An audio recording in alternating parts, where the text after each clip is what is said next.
Na shughuli ndivyo kama ambavyo imemalizika kwa sasa. Hakuna wa kumcheka mwenzake, sio Simba wala Yanga, wote wametoka vichwa chini, lakini kelele na pressure zimekuwa kubwa kwelikweli kwa mashabiki huko mitaani, wengi wakiamini bado wana nafasi ya kuiona timu yao ikiwa bora zaidi, lakini wengi wakiamini kuwa mchezaji au timu unaweza kuihukumu kwa mechi moja tu. Mpaka sasa bado hakuna anayeweza kusimama na kusema je, kati ya Yanga ama Simba nani ana afadhali. Mimi cha kusema tu tuwape muda, twende tuone katika msimu ujao 2027 tutakwenda kuona mpira wa aina gani, kwa sababu ukitazama maingizo ni mengi, lakini pia hata kikosi hakikukamilika, wachezaji walikuwa wakitoka na kuingia.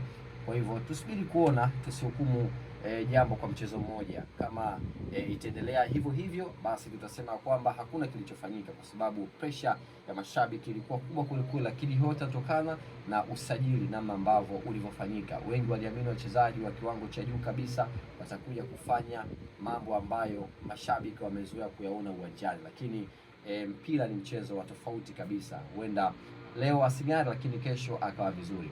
Tuandikie maoni yako, nadhani mchezo umeuonaje, na kati ya Africans na Simba nani ana afadhali kulingana na mchezo ambao unaangalia jana na leo? Tuandikie maoni yako kupitia channel yetu YouTube @DH Media, lakini hata hapa Instagram, Facebook, TikTok na kwingineko unaweza kutupata @DH Media vivyo hivyo.